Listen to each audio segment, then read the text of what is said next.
Guibh Galera Cordia August Sofoil Road. Welcome to be my guest with me, Mary Honan, on Lear Media TV, supporting the Samaritans, Limerick and Tipperary, Clare's Wish Foundation in Limerick, and Deel Animal Rescue in West Limerick. Now, I have to say, my superbly fabulous, magnificent, wonderful guest today, I'm not at all biased, is uh, well, an extremely renowned soccer player, but I'm not going to be really talking to Joe Waters today about soccer. I'm going to be talking about more personal things like Limerick, living in Limerick and moving to the UK as a 15-year-old and then to America and all that he misses from Limerick, because I want to keep it personal because Joe is my cousin and I'm very honoured to say he's my cousin and always have been. Hello, Joe. Hello, Mary. How are you today? I'm grand. You were on the other night with the boys on the sports team, and I was in the corner listening. They won't let me on the show because they don't think women know anything about sport. They wouldn't want me saying that around my wife and daughters, I can tell you that. I know it's shocking, but you know you're just beating your head off the stone wall. Joe, you grew up in Garryowen like I did, and what was it like when you went to Bernie, your mother, and Ned, your father, and told them that you were going off to England to play soccer because you were only 15 and coming from a small, close-knit community of Garryowen? That couldn't have been easy. I know it wasn't easy on my mother when she was hearing that you were moving. She thought you'd starve. Yeah, there was little fear of that happening to me, to be honest. I think, you know, I knew that there was interest from across the water in me, and Leicester had shown an interest in me, and that was just at the time when I was really getting interested in football and personalities in football, or soccer, as we call it over here and over there. And I remember one day that Waterford had won the league and they drew Manchester United in the European Cup back in 67, 68. 68, I want to say, maybe it was 69. But they were playing them, and instead of playing them at Kilcoen Park, they decided they'd switch the game to Lansdowne Road. Yeah. Be a much bigger payday, which happened on a regular basis. So I decided I wanted to go and see the game. And my next door neighbour, Terry O'Donoghue, went with me. My dad, Ned, worked on the railways, you know, and he got us a free pass to go up there. We had lunch. We ate in the railway club up in Dublin, and then got the bus out to Lansdowne Road, and where we promptly hopped the fence because we didn't have a ticket, and we were hiding it. There's a backfield or used to be in the old days. There used to be a backfield in Lansdowne Road, a bit like Tooman Park, where the younger age teams used to play, or the club teams might play games. And we were running across that and found the bathrooms, and we were hiding out in the bathrooms. Well, very soon the Gardaí were coming along and banging on bathroom doors and knocking them open. So we all got kicked out and we're all running back to the other side. But of course, as soon as the match started, we're back over the wall again. And in those days, people would help each other to get up and over. So we got in anyway, and I eventually at Lansdowne Road worked my way down to the front. There used to be a wall around the pitch at that time, and I got right to the front on the wall, and you know, probably not 5 yards away from me, less than 5 yards, was George Best, and Bobby Charlton and Nobby Styles, and all guys that I knew later and played with and or played against. And after the game, Waterford lost 3-1, I think, that day.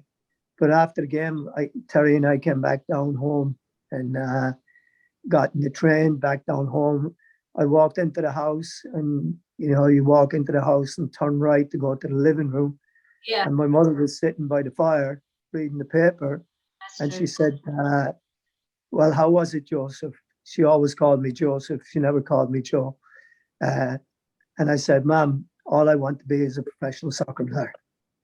And she And said, Joe, that and she must, says, "Oh," she sorry. says, "Okay, okay, Joseph, your dinner is in the oven. Go and get it." So I went and got my dinner and sat in the kitchen, ate my dinner, and that was it. And from that day forward, um, they never discouraged me. Never said I shouldn't go. No, Um, all they did was support me in every way that I could, or that they could. I mean, I went on trial to Leicester City. We didn't have a suitcase, so the Bennetts across the road from us, Mr. Bennett, Willie, used to be a train driver, and he had a suitcase because he'd have to do overnights in sometimes in place. So I borrowed the suitcase, and that's what I carried my stuff in when I went to Leicester on trial. So it was kind of an avenue event when I went. Everybody pitched in, so it was. I So that was remember. it. I remember my mother saying, "I can't understand how Bernie is letting him off. I really can't understand it. He's 15. He'll die over there." My mother was totally, she had you complete, there was no way he's going to survive. But did you feel that going over with Ronnie Walsh, you went over with, wasn't it? Yes, Uh, it was. that having somebody of your contemporary, somebody you knew going over, that made that journey that bit easier for you. You weren't really going over not knowing anyone. Right, But and that was the most important thing, and having that, um, and having that company with you, somebody from home. Ronnie tells the story and swears by it to this day, that we went to mass in the Catholic Church Cathedral in Leicester, and as good usual, choice. I was always late. So Ronnie was up and off to mass, and I'm falling behind, a few minutes behind, and Ronnie was in the front, down the front of the church, and I was at the back standing. And when mass was over, Frank O'Farrell came out, and he saw me at the back of the church, and he said, "Oh, hi, Joe. It's good to see you at mass," and what have you. Frank was a very devout Catholic, and Ronnie swears to this day that because he saw me at the back of the church, that was the only reason he signed me. Because he thought another devout Catholic. Yeah, right. So, But and Ronnie said, you were late, and I was early, and it didn't do me any good. So. it's always you weren't late, you were actually on time, because if you had been earlier, you wouldn't have been noticed, so you were on time. But Joe, it has to be said, you didn't lick it off the ground, as my mother used to say. Your father, your grandfather, your uncle, they were all so involved. Your uncle Mick was one of the founders of Pike Rovers. Your grandfather was the chairman at the time, and later president. But he was also the president, wasn't he, of the NACA, the National Cross Country Athletics. Yes, and he was president of Limerick AC, which I did not know. Yeah. One day I got Tony Hayden was our coach at Wembley Rovers, and he was down in the avenue one day, and he was looking for players. He knew I was at Pike, but he said, "Hey," he said, there's a cross country tryout in Cardiff on Sunday. he said, would you be interested in going? And some of the other lads, Ronnie went, some of the other lads, I forget who they were now. And the first 6 places got certificates. So I made the top 6 anyway. And I don't know if you remember, but Tommy Cleary's barbershop was right next to the station, Limerick Station. As you came out on the left-hand side, looking up towards Hyde Road, there was where the flats were there. There was a row of shops underneath, and his business was right there. And I went to pick up my certificate because that's where you had to go. And he says to me, he says, Waters, he says, are you anything to Jack Waters? I said, yeah. I said, he's my grandfather. He said, well, he's the president of this club. And I had no clue at the time what Grandad's involvement was in anything really, but I knew he was involved with Pike and what have you. I didn't know all the other things that he was involved in. Yeah, I remember my mum always saying that he has to pay for the because in those days in the Pike very few were working, and Uncle Jack was a fitter in the railway, and he had a job, and he used to pay for the buses, and Auntie Nellie used to be there, and all the women with big practically buckets of holy water, and they blessing the bus. And apparently the bus was in such a condition that there's no way it would have been passed now for people to actually get on board. But the players used to go from match to match, and he used to pay for the buses. But he really thought seemingly that you were going to go down the route of athletics, and you took the route best known to the Waters family, which was soccer. Yeah, and it was funny because my mother always encouraged me to go and see. We used to go up and see the grandparents every Sunday anyway, after mass. But when I started running, you go from mass and then you'd meet the bus, and the minibus would take you to the event. And I was doing pretty well at the time. I was winning some cross country races. I was doing very well. Grandad Jack started taking an interest in it, and he says to me, one day he says to me, he says, how do you run? He says, what do you run in? And I said, well, I run bare feet. And he says, what? And I said, yeah. I said, I run bare feet. I said, sometimes at night when I get home, my mother is picking thorns out of my feet from thistles and what have you. And he says, oh, geez, he says, we can't be having that. So he bought me my first pair of spikes so that I'd be able to run in that. And he had great hopes that I would stick with that. And the irony was that Mum worked in the Christian Brothers at the time with my Auntie Dolly, who lived up in Bengal Terrace, and they worked in the kitchen in Sexton Streets for the brothers. And Brother O'Neill, who was in charge of the athletic side of it, said to my mother one day when I was stuck with the decision of what I was going to do and how I was going to do it. And he said, Mrs. Waters, he says, encourage Joe to stay with the athletics. He says, because if he does, he'll travel the world if he does it. And little did he know that I was going to be fortunate enough anyway with the decision I made to visit quite a few countries anyway. So do you think, Joe, that having been such a fast athlete, having been so athletic as well as being soccer orientated or football orientated, do you think that helped, that was such a great advantage? Because I'm thinking of that famous 2 goals that you scored for Leicester City against Queen's Park Rangers. I mean, I don't think anybody other than an athlete, somebody with extreme speed, could have actually covered the ground you did from your own half into Queen's Park Rangers half to score the goals that you did score. And I think the fact that it didn't go to waste, the fact that you had spent so long running, so much time in athletics as well. You bring No, I all mean, it definitely was a huge help to me. And I mean, I'd always been fit because, you know, I played all sports. I was always active. I mean, in our house, you know, when the weather was good, you're fed and you're thrown outside to go and play and do your thing. So it was,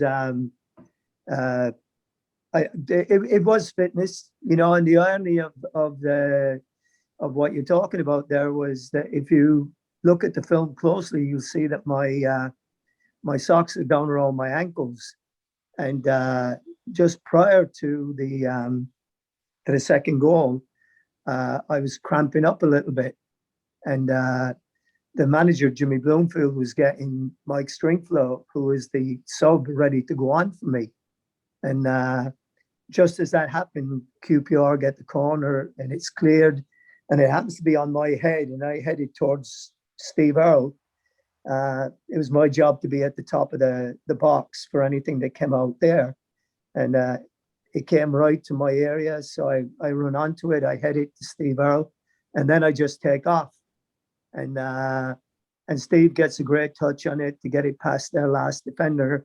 And he's heading off into QPR territory. And I'm galloping. I'm following him for a second. And then I realize where he's going. And I change direction to the other side to separate myself from the defenders.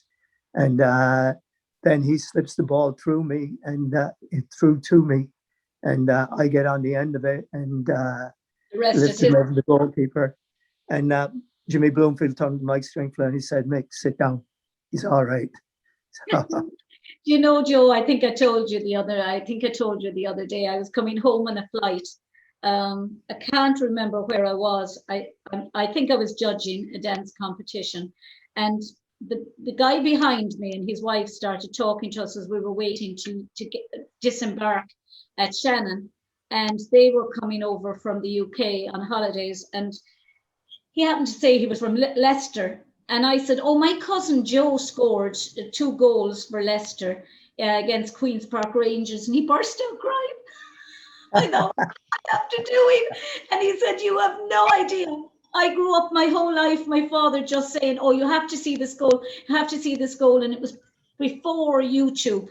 So he never saw it. And when there, about 2 years before I was talking to him, he saw the goal for the first time. And he said, "You have no idea." He said, "If I saw the man now, I'd kiss him," he said, "because you have no idea what he did for Leicester City," he said, and the boost he gave, not just the players, but the whole city, you know, of Leicester.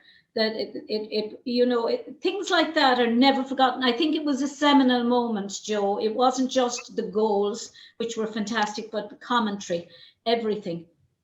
It was like...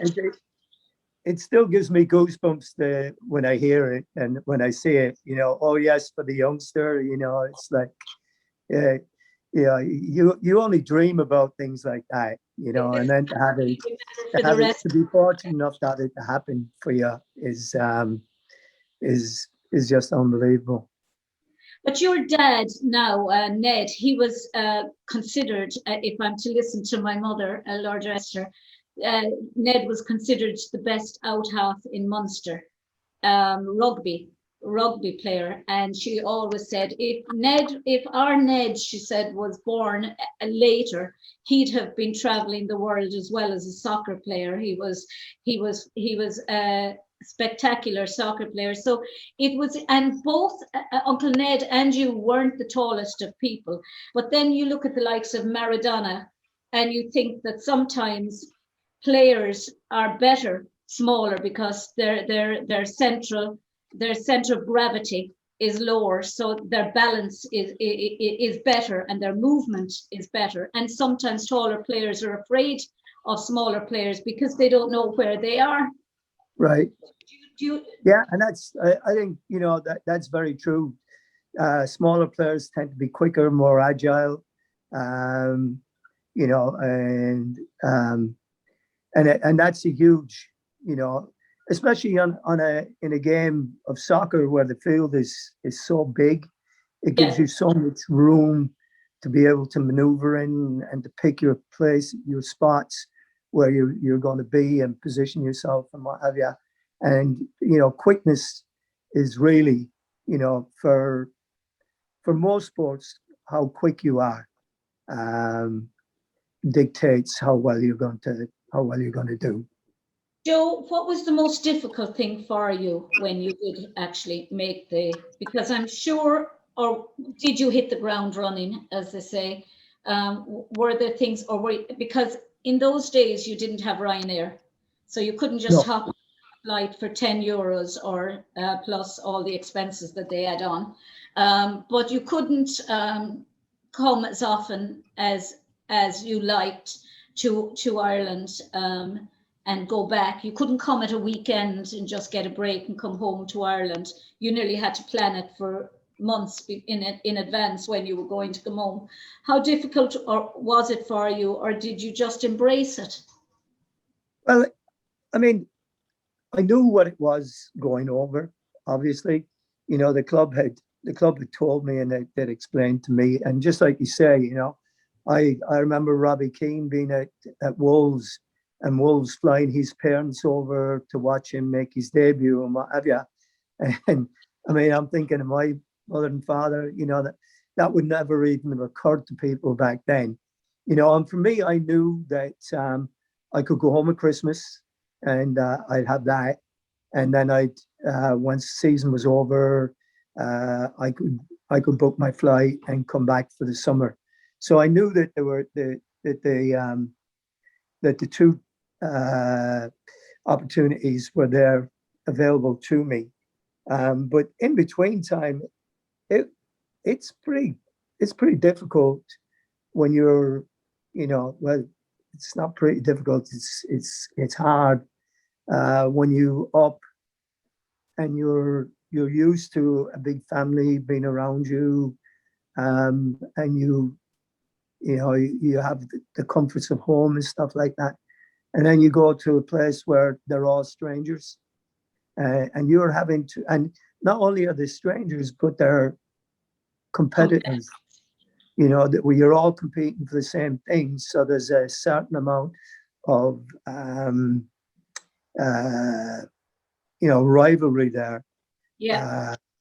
And I mean, there were nights when I laid in bed and I was pretty homesick, and I shed a few tears, because I missed everything about it. I'd left all my family, all my friends behind. I mean, while it was a great adventure, the reality is that you still competing every day with other people that you have not really been used to. When you go to a place like Leicester City, and it's a top class first division club, and had been, um, and the level of competition there. I mean, all these guys had played for their national team, schoolboy teams, or certainly in England, they'd either played or they were in the regional teams, which were just as good. And the level of competition every day was huge. And when they brought me over, I think they brought me over um, in about April of my first season, so I could just get my feet wet, so to speak, and find out what it was like. Um, and and I played one game, and then and that was it. I trained the rest of the time, and then the next season I went back over, and again you know, I was trying to find my way, um, but they believed in me. I mean, I wasn't playing really in games. I was mostly training, and I might be a sub every now and again for the third team, but it wasn't like I went right in and it all fell into place. There were, they would bring other trialists in and they would play them before me. Um, but, I had one real epiphany moment, if you like, Yeah. where the chief scout Ray Shaw, who I spoke about the other day as well. He asked me, he approached me on Friday and he said, "Hey, Joe," he said, "would you do me a favor?" He said, "we're having a trial match at Beaver Drive. That's our training ground on Sunday." He said, "We're having two games going on the two fields." And he said, "We're short some players. Would you mind playing?" And I said, "Sure, I love to play because it's a game for me and I get up there." And all of a sudden, I walk into a dressing room where these guys are looking at you in awe because you've already signed and you've done what these guys are trying to do. And that was kind of interesting itself. Well, I went out in the game and I started playing, and I was playing like a dervish out there. You know, it was just such a relief to be out and playing again. And by half time, I'd scored 6 goals. And Ray Wow. Shaw came to me and he stopped me on the way down and he said, "Joe," he says, "you've got to start passing the ball to the other lads. We know what you can do, son." He said, You're "You're not here to prove yourself. You're just here to make up the numbers for the other fellas." And I went, "Okay, Uncle Ray," that's what we used to call him. I said, "Okay." So that was it, you know. So from then on, it got better and better. And I went to see Frank O'Farrell one day, and I told him I was kind of homesick, and I was. It was September, actually, just before my birthday, and I told him I was homesick, and I was thinking maybe it was time to go back, and because it's not working out for me. And he said to me, "No," he said, "Joe," he said, just give it a break, give it time. It takes time for you to find your feet here. You know, this is a huge step for you." And I said, "Okay." So my birthday was on the 20th of September, and our third team happened to be playing Derby County that day, and I played, and I got in, I played, and I scored in a 4-1 win, and I never looked back after that. And by the end of that season, that was 69, 70, 69, 70, 70, 71. I think it was our first year. But by the end of that season, I was brought up to the reserve team when I was 16. So I made, once I started getting my, my confidence and what have you, then I moved through pretty quickly, and I stayed there in the reserves for a while after that. What do you think is the reason? I was just thinking while you were talking, because you always stayed very level-headed and very sensible and pragmatic in your life. And I'm thinking of the likes of, say, the great George Best, and that how things went so tragically wrong for him. And do you think that because our family, I suppose, the extension family, your family, was so close, even there was 9 on your father's side of the family, like Auntie Chris, Uncle Jack, or Auntie Chris, my grandmother. There was 9 of them, and every one of them had children who all looked on each other, even though they were first cousins and second cousins, as closer than first cousins and second cousins, because we were always around each other all the time. And children who were supposed to be first cousins were almost like brothers and sisters to each other. Do you think that having that strong family values at home helped you to keep on the straight and narrow, or was there somebody or something over there that actually helped you to stay level? Was it your manager? Was it just an inbuilt sense of, I know who I am and I'm comfortable with who I am, and I have a strong family who I can go home to if things go bad? Yeah, I mean, that was always, that was always the thing that I knew that if this didn't work out for me, that I had a parachute, and that was home, and I could go home. And one of the things that I learned and my dad, Ned said this to me very early on, about stuff. We talked about it, and he said to me, he said, "Do you want to be one of the guys that goes over there and just plays in the reserve team and then comes back and plays in the League of Ireland? No respect, no disrespect to the League of Ireland. It was a terrific league." He said, "But there's been a ton of guys that have done that." He said, "Do you want to go over there and have a career?" And I said, "Well, yeah." I said, "I do." He said, "Well, then, you're going to have to, it's going to be hard work for you. You're going to have to pick the right club." And we kind of did that together. And then the conversation got around to being, just remember that who you're going to meet on the way up, you're going to meet them on the way back down again. Yeah. So he said, always keep that in your mind. And that was always something. But I never wanted to be anybody other than me. Yeah. I mean Joe Waters, who the lads all know me. All my friends from Limerick are still my friends. I was just a lucky one.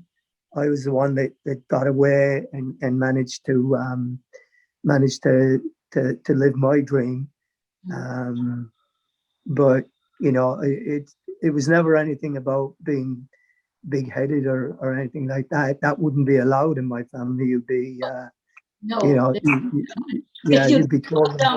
You'd be brought down to ground level very, very quickly. Very, very quickly.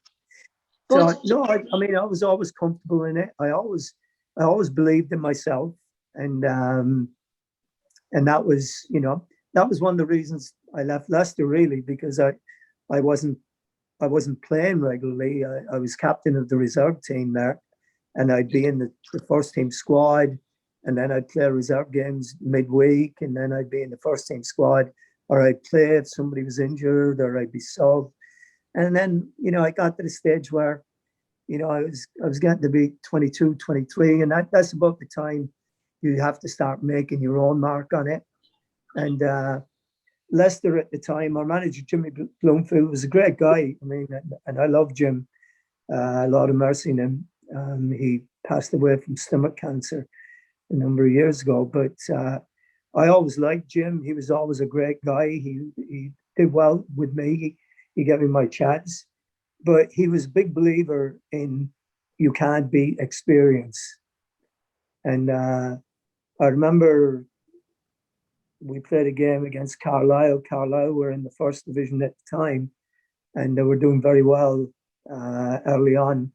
We played them early in the season. I was sub, and we were losing 1-0 to them. And then I came on, and I played very well, and I it changed the course of the game and the outcome. We ended up drawing 1-1, and Jim was in the office after the game, and he says he was, just like coaches talk, and I understand now is, he says, how can a player that you don't regard as in your top 11 come on and make such a difference in a game? And one of the other coaches said, well, maybe, you have to think about him being in the top 11. But then Jim, when he bought players, he'd buy experienced players, guys that had been around for a while. And so when I realized that that's the way it was going, I said, okay, enough's enough. I mean, playing for Leicester City in the first division and being in the Irish squad is all great, but I want a bit more than that. Yeah. At what stage did you decide that you were going to actually go to the States? Because that's an even bigger step, because you're even further away from home. Yeah. Because you had already taken this, you had already spent quite a long time in the UK, and you were still young. Was it easier to actually make the journey to America than it would have been had you actually gone from Ireland to America without going to the UK first? Was it almost like stepping stones you had taken the? Yeah, it was. And, I mean, don't get me wrong. I had a few offers in England Yeah, before I decided I was going to go. Uh, Middlesbrough had wanted to sign me. I was on freedom of contract, so I could sign for whoever I wanted. Um, so I went up to Middlesbrough and spoke to Willie Madron, who was the manager up there, and we talked contract there. I went to Wolves. Tommy Docherty was the manager there, and then I went to Derby, where Arthur Cox was the manager. And then I went to Port Vale, where John Rudge was the manager, and he wanted me to be a player coach there. And all of them made, decent offers, but the game was going through a horrible financial crisis at the time. Um, the big clubs were having to sell off a lot of players and make ends meet and what have you. And then this offer came in from the States that like just blew the rest of them out of the water. And it, we were already not living at home, so kind of thing. We were in a different place. And then it was, yeah, this could be a great adventure. Let's try it. At least give it a couple of years. We can always come back. Well, we never came back. how many years are you there now? I came over in '84. So, um, so 94, 2000, 30, 36, 37 years. Yeah. It's like it's only like yesterday. It seems like only like yesterday. And why and you never thought of moving from Seattle. You've always been in Seattle, and then Mark went over with your brother Mark. He went over about 30 years ago. Yeah, he came over. He actually came over in I think '86. He came over, and we actually live in Tacoma, which is about probably about 30 minutes, depending on traffic, 40 minutes from Seattle. Actually, I'm looking out my window here, and I can see the high rises up in Seattle from here. And where Tacoma is like Seattle. It beautiful place to live. It has a climate like Ireland, pretty much. Very, very similar weather patterns. Wouldn't you have chosen a place where there was nice sunshine? Oh, yeah. Well, we do get nice sunshine in the summertime. So Shauna, our youngest daughter, has done that. She's down in San Antonio in Texas. Oh, good on. So, yeah, so she made the smart decision. We didn't, but yeah, no, I never wanted to leave the area. Very much like Grimsby, coming to Tacoma. Tacoma is very like, Limerick and Grimsby, very blue collar, hardworking, honest people. That if they see that you're willing to work hard and apply yourself, will take to you. And I found that people embraced me here as well and made it feel like home. So it was very easy to stay here. I mean, an hour and a half from our house here, you can be up in the Cascades and you can be snow skiing. Right outside here, we have the Puget Sound, which is a huge inland body of water.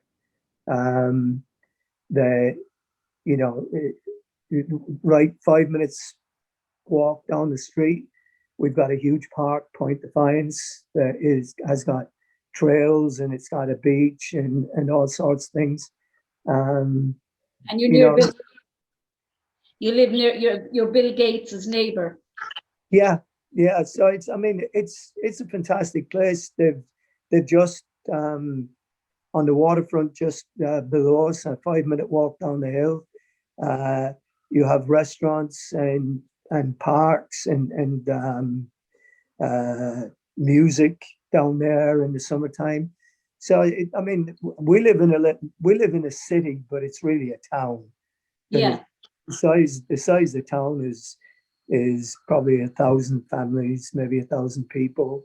yeah, And we're surrounded by Tacoma, um, but we're unique in that we look at ourselves as just Ruston is the name of our city, and we have our own police force. We have our own. Uh, we're an independent city in every way. So, but we're right in the middle of everything. you're a citizen. You're obviously a citizen now. You have your American passport. No, no, I still have an Irish passport. I have Excellent. I have a green card, um, which I renew every 10 years. But I would never give up my Irish Irish. passport. Yeah, no, I'm Irish born and bred, and That was as my much next question. That was my next question to you. Did you ever do you consider yourself American, or do you consider yourself Irish? And I couldn't have imagined you considering yourself anything but Irish. right. I consider myself Irish American, Yeah, because I was born in Ireland and I live in America, and I just find it difficult when people, you know, uh, when people don't accept the country of their birth as their main country, and then wherever else you're from, you weren't born there. So I'm a big believer that that the country of your birth is the one that you should be most proud of. yeah. I understand that, but what was I going to say is it's a pity actually. I don't know. Does America allow you to have dual citizenship? I think it does, doesn't it? Yeah, I mean, it's the guy explained it to me one day, because I was coming through, and he said to me, one of the border patrol agents said, "Miss Waters," said, "why do you become an American citizen?" And I said, "Well, I said, to be honest, I said I'm Irish, and I said I want to keep my Irish passport." But he says you could have an American passport. He said, and all that happens is, he says, you use your Irish one when you go to Ireland, and we need to see your American one when you come in here. And I said, but doesn't it cost? I looked online, and it costs about 3 or 4 grand to get a passport. And he says, no. He said, if you do it right, it's only the same price as a green card.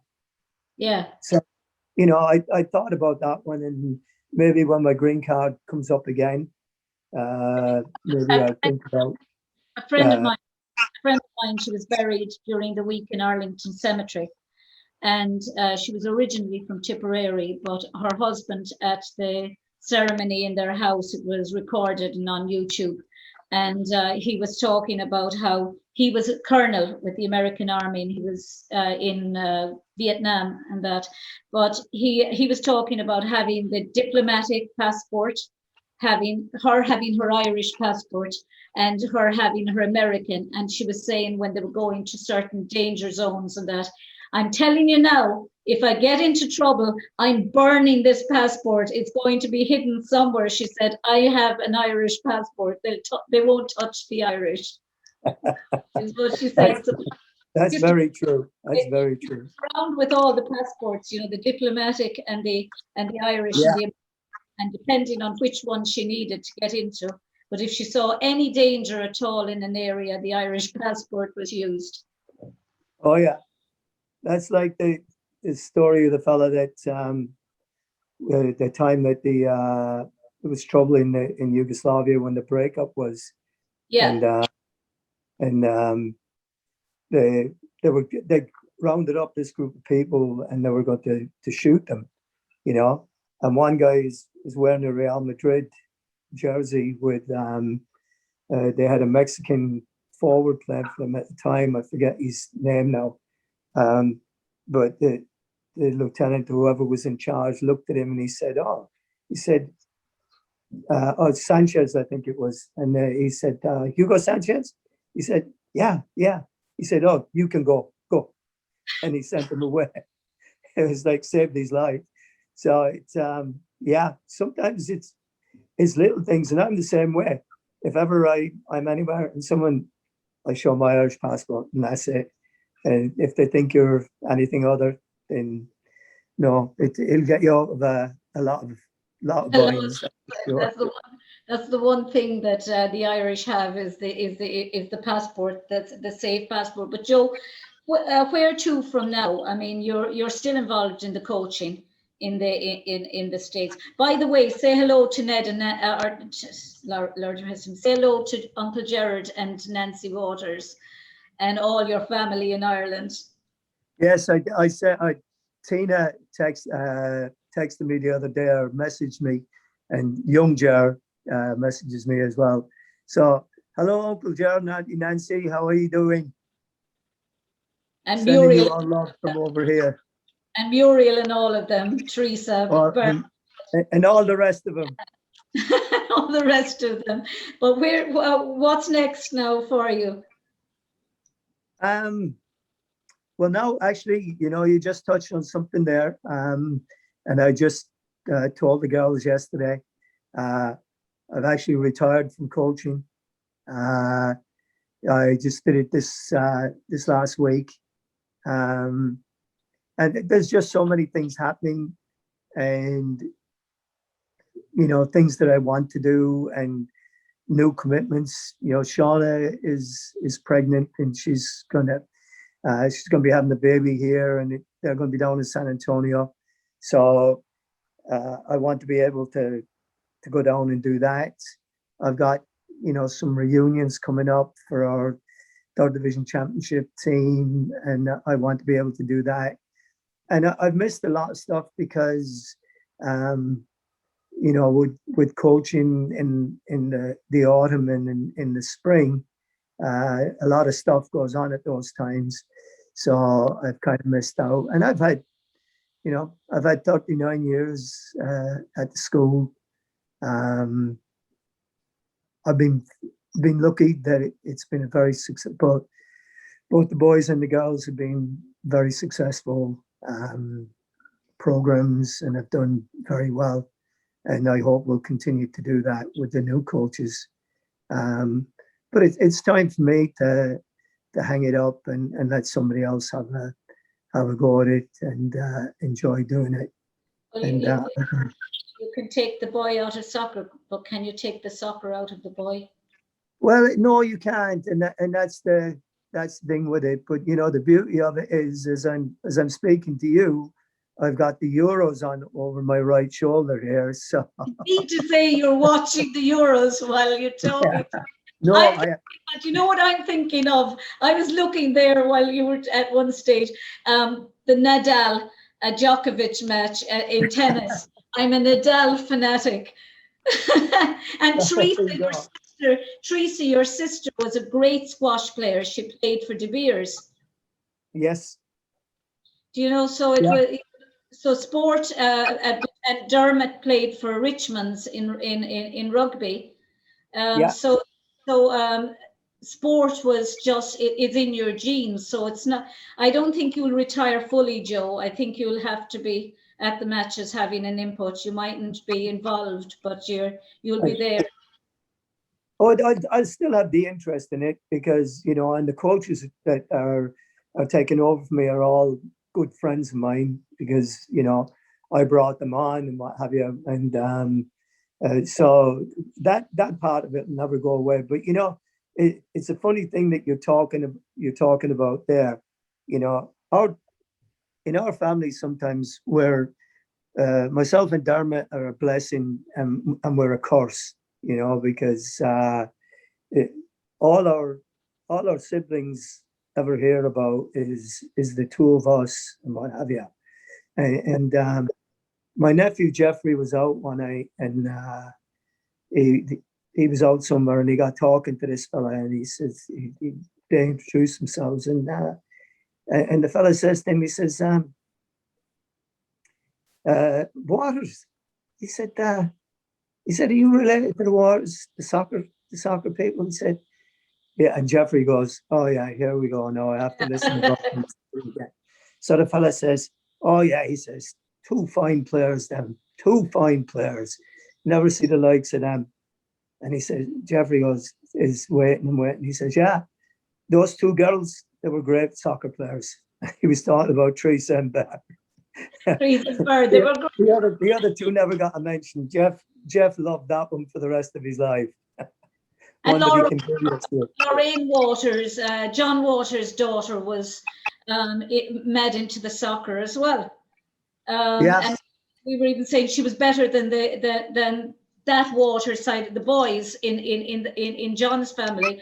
It was Lorraine was the soccer player, and we were all saying she'll be the next Joe Waters, you know, playing for Ireland. But Joe, it's been a pleasure talking to you today.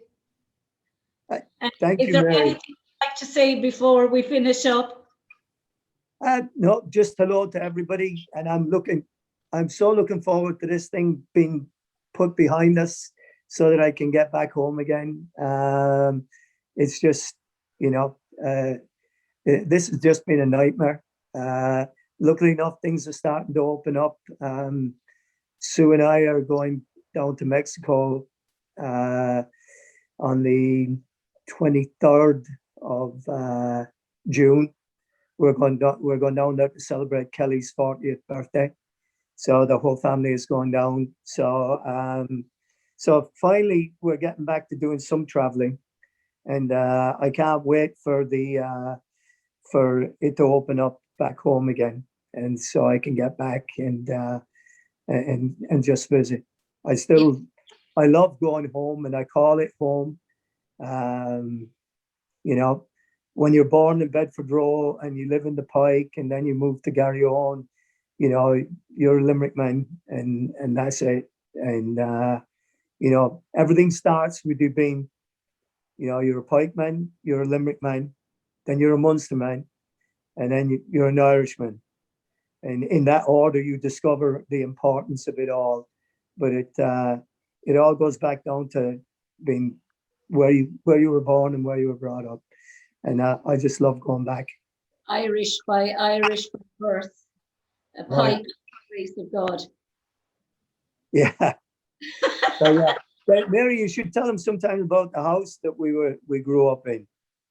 Because you were in the Pike house as well, weren't you? I do, but I don't remember it very much. Do you know the only memory I have actually of it? And you know, you laugh at me. I have two memories. I have the memories of a goat coming in one day, and I was very young because I came home when I was 5 from England. And I must have been around that age, and there was a goat in the room, and I know because it was the same height as me, because I can remember that I went over to the goat and he walked in, and I'm thinking, how did a goat come in to our house in the Pike? And the second memory I have is that my mum and your dad, I think, went to mass, and those days you could leave children at home, and she left me inside in the house with the door locked, and the Kellys across the road in the pub, or the Kellys' house, they were keeping an eye on me. But I opened the latch, climbed in a chair, opened the latch, and ran across to the Kellys, and they minded me until I got home. They're the only two memories I have of the. Really? No, yeah. I have a few memories of I have a good few memories of the Pike and the house itself. I don't know if you know, but that house was the only house in the whole row of the cottages there that had running water in the backyard. It had a tap in the backyard. We were posh, Joe. We had running water. Oh yeah. And then it had gas as well. Remember the little kitchen that was there? Just as you went out the back door, it was up. You used to be off to the right. And Vaguely. Yeah, and there was a little gas stove in there, and the man that lived in it before we got into it worked for the corporation, so he was able to put it in. So everybody else had to go up by the Munster Tavern where the old water, the hand pump used to be, and take their buckets up there and fill them up there. You know, I remember my mother, there used to be stones thrown over the wall from the mental hospital at the back of us, right? And there was a fella named PJ Murphy was his name. I'll never forget it. And he was a patient in the hospital. And he would come and he'd throw a rock over from time to time. We'd hear it. And the mother would go out and he'd be there and he'd have a jug in his hand, right? And the mother would put a rope down and he'd put money in the jug and he'd tie it onto the rope. And the mother would go across the Ryan's bar on the corner there, and she'd get him a pint of Guinness in it, and then she'd take it back and lower it back down to him with his change. And my grandmother, Catherine Liston, she used to have a little shop, I was told, right. And she used to sell meat from Clover Meats. And she used to sell cigarettes and everything like that. And what she would do would be she'd break the cigarettes in half. Yeah. Woodbine, I think. She never smoked or drank in her life, but she used to break them in half. And in the morning time, she'd stand up on the wall beside her house and she'd hand a cigarette down to the patients who'd walk over to the wall. And then she'd give them the other cigarette later on. And she did. I don't think she made a penny out of it, but she used to be supplying the patients. But oh yeah, playing there. I used to play in there with the patients. We used to go over and sit inside in the little. There was a shed, and myself and Anne Redden and Ger Mullally and Gabriel Mullally, all of us used to go over in a group, and we'd sit and talk to the patients. And right. We were never afraid of them. No, and I mean, we'd be the same, because I think that shed that you're talking about, was that over by the tennis courts? I don't remember. There was a garden over there, and there was tennis courts there at one time. I remember they had the big field that was there, the Gaelic field, soccer field, whatever, for patients and what have you. So yeah, I mean, we used to go there as kids. We used to get in there all the time. You know, it wasn't unusual at all, and there was never anything. Dance for them. Christmas, we'd put on concerts and we'd go in and we'd hand out sweets and everything, and they were in our backyard. Yeah. So they were. I mean, every one of those houses, if you look at it when you think back on it, they were all either Listons. In some way, they were either all your mother's, my grandmother's, your grandmother's side of the family all lived down there. Everyone was either related or married to somebody within the family.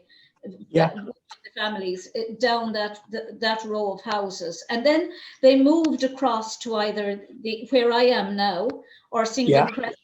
So everybody more or less stayed together, and that's why. We're all in St. Lawrence Park in particular, we're such a close-knit little cul-de-sac where I live, because you had all the Listons and the Waters and us all living in that cul-de-sac at one stage, you know, and now there's just Nancy and Ger. They're the only couple left in St. Lawrence Park. You know, it's just... It's amazing, you know, what that whole community just used to be like. You know, I mean, I remember the Fitzes lived next door to us when I was growing up, and they came from farming, and they would have chickens in the backyard, and the chickens used to come over into our yard, and the deal was, if the chickens came over and laid any eggs in, and you know, in 1950s Ireland, getting eggs was like gold. You know, you asked anybody for anything, that the next thing they'd say to you, or the next thing you'd be wanting is the egg. You know, you could ask them for money and have more of a chance to get it than a My net. mother used to always talk about the fact that you'd come in and she'd say, Joe, will you have a slice of bread or whatever, a bun or whatever? And you'd say, I will, Meyer, and Dermot will, and Der will have one too. And she'd just say, you'd swear I was going to leave Dermot out. But every time Joe, you'd ask Joe, will you have a cup of tea? Joe, will you? And Der will have one too. You know, I just remember that. It's just no, I have fond memories. Margaret, Madeline McCarthy and Carmel Clancy. Right, they lived up there, and the girls were all in their teens and what have you, and they're, you know, there wasn't really much for them to do. So all the kids that were able to go to school would, the girls would walk them down to St. John's, and then the girls would come back.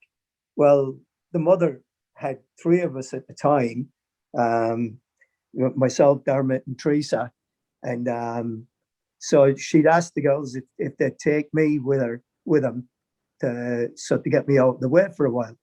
So they took me down anyway, and I was like 3.5 at the time, 3.5, and one day anyway, the mother started getting worried because I hadn't come back home. So she goes up to Madeline McCarthy's house, and she says, Madeline, she says, where's Joe? He didn't come home. And she says, oh, Bernie, he liked it so much there, I left him there. And I was stuck in school for the rest of my life. So from being 3.5, I went in there and never came back out. So that was how I got started in school. But that's the way it was in those days, you know. Yeah, and I'm doing that now. I mean, Madeline's sister, Breda Hartley, Breda Hanley, Tony Hanley, all of them. I mean, that's why I think the Pike Rovers bus crash at the time was so, had such an impact as well. It wasn't just a soccer team that was involved. It was an entire community. Everybody was either related or friends since they were children, or their parents. They and their parents were friends with, you know, and their grandparents. So there was generations of people impacted with the crash. And I mean, I was supposed to be on the bus that night but I was in Bunratty Castle at the time, and I asked for the night off, and they wouldn't give it to me that night because it was really busy. And Mom said, I won't bother going so on the bus. And you know, and it had a devastating effect on people, because everybody was still so close together because they were still so involved in the club. Even though the Pike no longer existed as an area, we still consider ourselves Pike people because we're in St. Lawrence Park, which is, I mean, I can see from my back bedroom window, I can see the Pike. I have the foundations of the Pike inside my back garden as a rockery. Yeah. And I can see my parents' grave from my back bedroom window. So it's just, everything is, you're still tied up in the whole community that you were brought up in. Do you know? I mean, hugely. I mean, you know, when we were talking to Pat the other day, he's asking, are you a Pike man? You know, when you're brought up like I was, every Sunday, Ned would take myself and Dermot when Pike were playing. Every Sunday, wherever it was, whether it was Shelburne Park or Cal's Park or the Borough or wherever it was, if they were around at the time. And we'd go and we'd watch the Pike. Every time they played an FAI Cup match up in Dublin, we'd be on the train on the way up there, and then you'd stop at the Limerick Junction, and the lads would go across. It was a Sunday, and and then we'd ride in the milk carriage on the way back for the sing song, and that's how we, you know, that's how we grew up, you know. And that's what's ingrained in us, because all those guys, you know, the likes of Brian O'Brien, Brian Hanrahan, Paul Croke, Craig Bennis, you go to John O'Brien, Eddie Donovan, Paddy Casey, all those fellas were all my heroes, growing up. I mean, and Ger Frawley. Yeah, Ger Frawley as well. Ger played with Dad in the 48 FEI Junior Cup final up in Dublin. And, I mean, all the lads I used to run it, I knew all these men just by being with Dad every Sunday, Yeah. And there's no reason why we should have known these people, because they were so many years older than you. They were and me, and then but you just and some of them lived through folklore, because my mother was always like an Anthony, your uncle. He'd come in and they'd be chatting about the Pike, and they'd be chatting about people that were dead long before they were even born, because they learned it from my grandmother and from your grandfather. They'd have learned it, and they were just. It was just. It's just, I suppose, a community that's, no matter where you'd go in the world, you're still part of that community. Yeah, and that's absolutely right. So I mean, as a kid, you were probably in everybody's house in the Pike at some point. Everyone. Yeah, everyone. I mean, whether they wanted you or not. Right, exactly. You were there, and that was it. I mean, I see Michael McCarthy, and I see posts on him, on the anniversary and what have you. But I remember being in his house numerous times, and when his dad was in the unfortunately, when he had when he got sick with the gangrene that time, and it's and Mick was a huge Pike man, the father, a huge Pike man, and eventually he could get around. Apparently, he used to pick the teams. Mammy said inside his bed, and they'd all stand at the window and look in, and they'd say, "Well, Carty, are we? Am I playing?" He'd be picking the teams inside in the bedroom. Don't know if that's true, but Mammy used to always say it. Oh yeah, yeah. I mean, they used to have the committee meetings up there. Yeah. Breda Hanley is still I mean, Mam was a treasurer with Breda for a long time of the ladies' committee, but Breda is the person to go to now when you want to know anything about anyone in the club, or if you have photographs and you want to know who's that, Breda, she loves photographs, and the club historian now, huh? Great woman for the photographs. So is Brian O'Brien, but he won't come on to talk to me. He's shy. He'll write anything about the club, but he won't come on and talk. That's and that's a name that I left out there. Brian O'Brien was. Dad absolutely loved Brian O'Brien. He thought he was the finest player he ever saw. And I had my boys' soccer team at home for Easter, and we were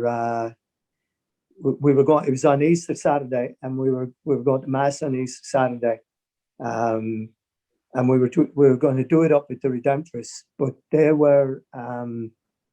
they had changed the time of it to the evening, and we were trying to do it in the afternoon. So we went to the church that is the next closest one to them. It's just down from the Tech. What church is that one? The old technical college, Limerick Technical. The Jesuits on the left. Yeah. It's on the right hand side as you're going down into town. It's not the Franciscans. It's the no. Franciscans is more in town. This one is a little bit further up. It's past the monument. Yeah, I know the one. The Jesuits is on the left. The Franciscans is down further, and the Augustinians is on the right at the bottom of William Street. Can't think of what that's called, that church now. I think there was the one that. I think that's the one that Frank McCourt was talking about in Angela's Ashes that they used to go there. It would be, because he's only 100 yards, or the school he went to, Leamy. Yeah. me house is just around the corner from that church. Yeah, but we were there anyway, and we were going to mass. So we finally found out that there was going to be mass at this church starting at 3 o'clock. So we got back on the bus and went down and made it. And Brian O'Brien was in one of the pews, and as I was sitting there, I was sitting parallel to the altar, and the Bishop of Limerick was actually saying the mass that day. So, and as I looked around, I saw Brian sitting there, and we got talking. You know, I told him, introduced myself, and told him who I was, and we got talking. And he came on the bus and spoke to the boys for a little bit and what have you. But yeah, I mean, he wrote a great obituary piece for Dad in the paper. St. Joseph. I just checked it, Joe. St. Joseph's Church. Yes, I thought it was St. Joseph's. That's what I didn't want to say it, but I thought it was. Yeah. So yeah, I mean, Brian, and a lovely man. I mean, just a lovely man. An absolute a saint of a man, and I don't say that lightly, a saint of a man. Yeah. But he would come on to talk to me. He said, "Mary, I will write forever about Pike, but don't ask me to talk." So I said, "What am I going to do?" But anyway, I got Joe Waters. So, Joe, thank you very much for being my guest today, or for chatting to me. Not really guest. Well, it's chat. My pleasure. And say hello say hello to Sue for me and all the girls. And I will. And actually, you know what I did the last time, and Sue nearly killed me, because I talked about Kelly, I talked about Lindley, I talked about Shauna and Shauna's baby, and I neglected to talk about my grandson Balin, who is just turning into his teenage years right now. And his mother is just beginning to realize what paybacks are. So it always comes. Yeah, she told me the other day, she says, well, he's becoming a typical teenager and this and that and the other. And I said, you know what? Paybacks are terrible. You probably told for all the years. Wait till you're a mother and you'll know how you're tormenting us. Exactly. So thanks, Joe. Thanks, Mary. Take care. Clare, that's the end of the show for today. Until the next time, Lacuna Day. But Wallam to Galer, Chiacona, Sonus Agus Gra, Agus Gadesha Slán. That's my bit of Irish over, Joe. Just to get the Irish in. Yeah. Bye. Bye. Bye.